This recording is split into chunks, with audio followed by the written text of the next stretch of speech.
to our channel.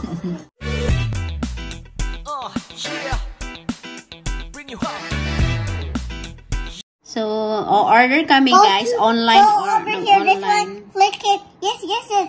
Hanap pa kami ng iba guys. Di kami siya guys. Mag-order pa kami guys. Mommy. Exit. X down. X. Can I exit? Love you. Can I exit? Okay, X muna. Uh-oh. Yeah. Have to click it. Oh, hey.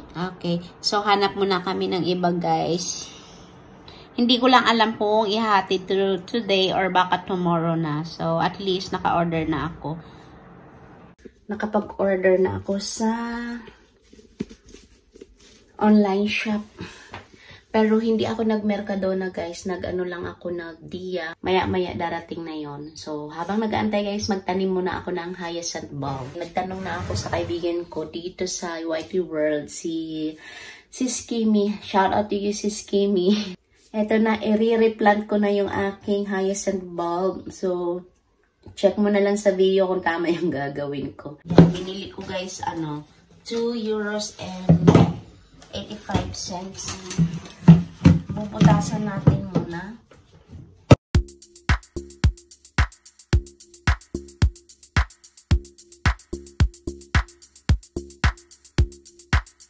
Ayan, tapos bumili ako nito. 2 something kung bili ko nito. 갑자기 내게 나타나준 너. 난 아무 말도 할 수가 없었지. sakto lang siya. It's so soft, guys. It's so really so soft. Ay, wala akong tirang pala. Mali. Kuha muna pala ako ulit kasi panglubog.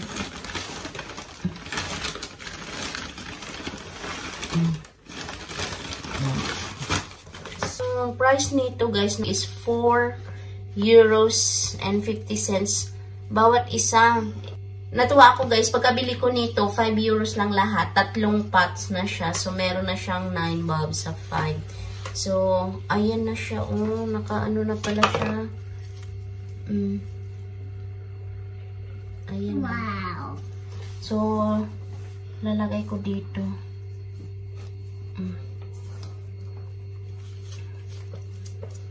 Teka guys, ayan, kumuha ako ng, sana magkasya siyang 3 kasi lalagay ko dito 3.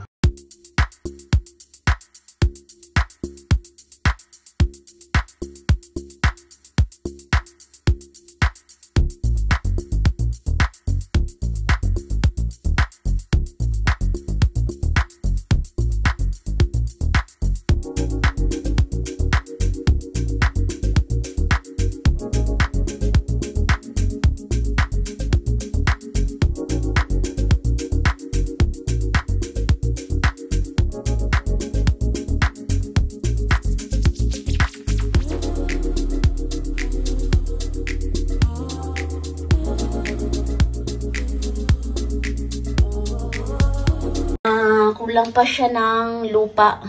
Kukoveran ko pa hanggang dito. Bibili pa ako ng isa guys. Yan ang aking hyacinth. Sana lumaki kayo next year at magbigay kayo ng bango sa bahay namin. So, mag-ask pa ako kay si Skimmy kung anong gagawin pa dito. Or dito na lang siya as is. So guys, mag-prepare na kami ng merienda ni Carissa. Yes, yes. Nag-request siya guys na Get the ball, get the ball. Cake. Get the ball, get the ball. I want. Antok pa, bebe ko? Yes.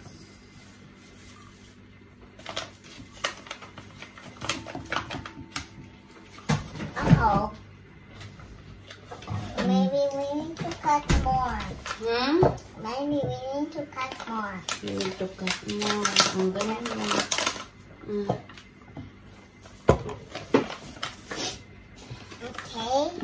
Oh, I spilled it.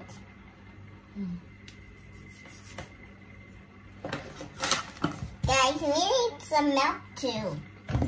Okay? Yeah. I need a pancake. I want to eat it.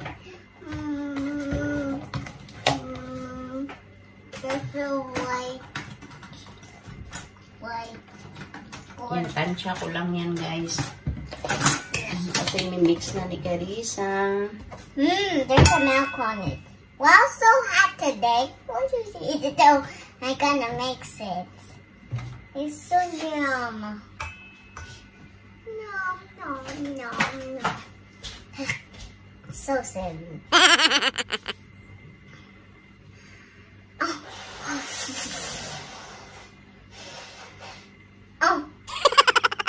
Sorry.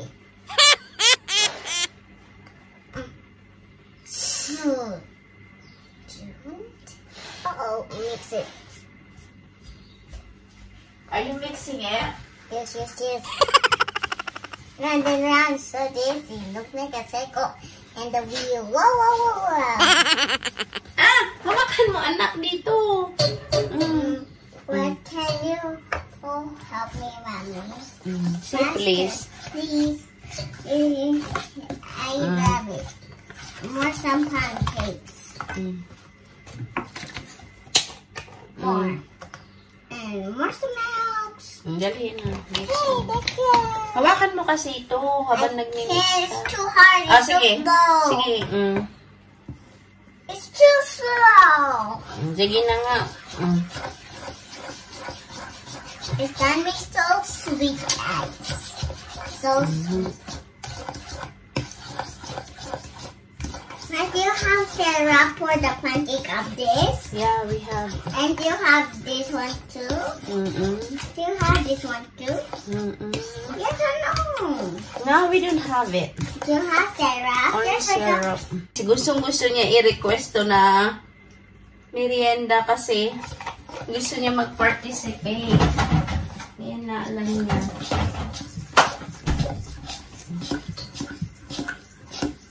I will do it. You will do it?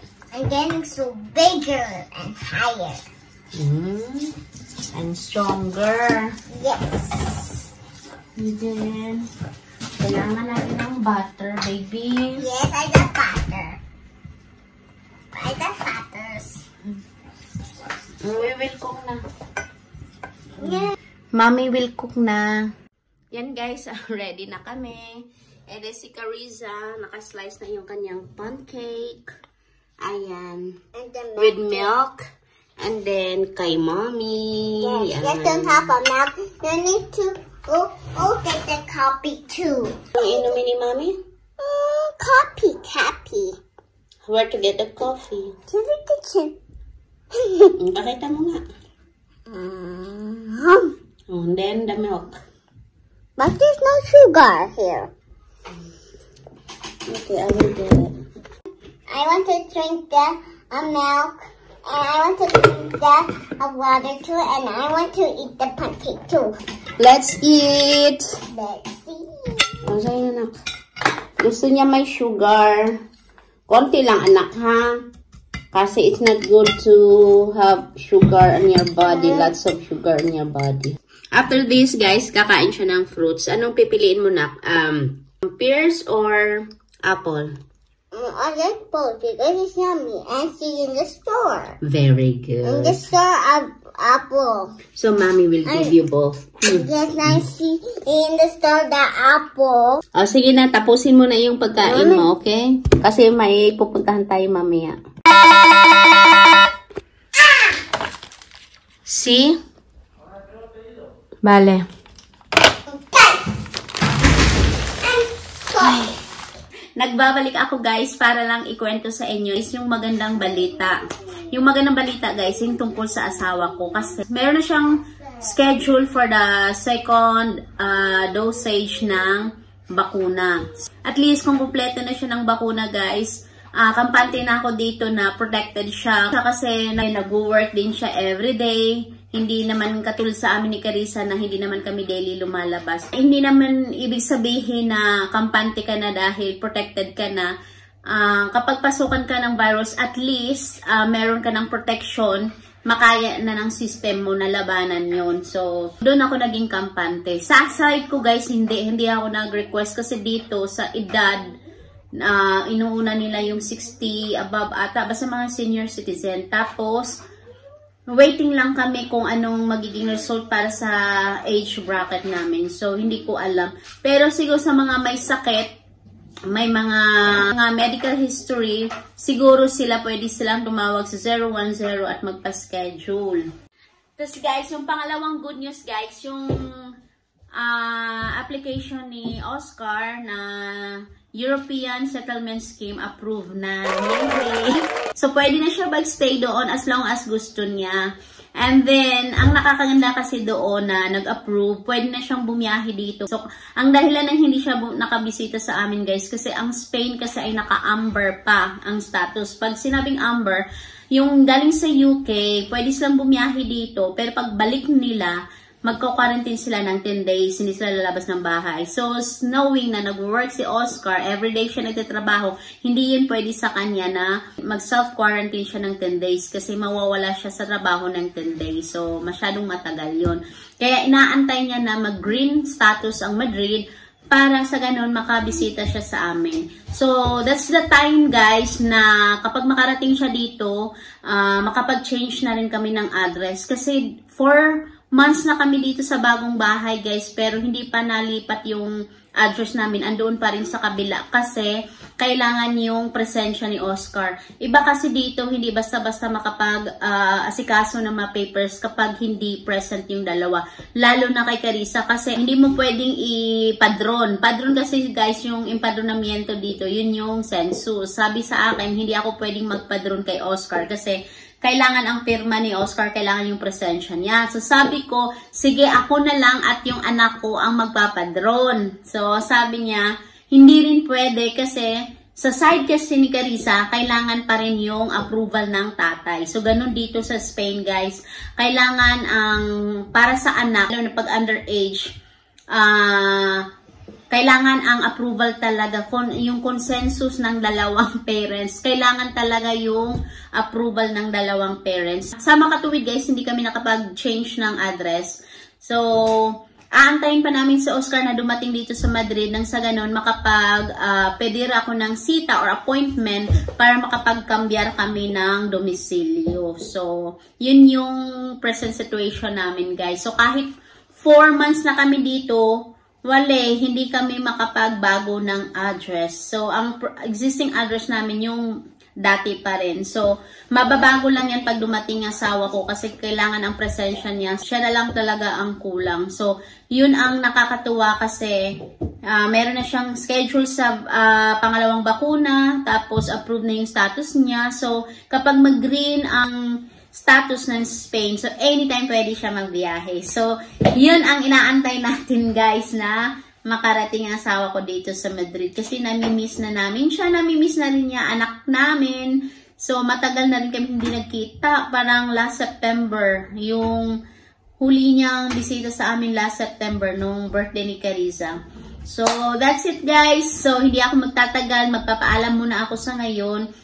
Pagpatuloy na lang natin bukas guys yung continuation ng vlog natin ngayon kasi aalis kami ni Carissa at may gagawin ako sa sentro, sa Puerta del Sol. Babiyahe kami guys. So, paalam na ako guys. See you on our next vlog. Bye-bye!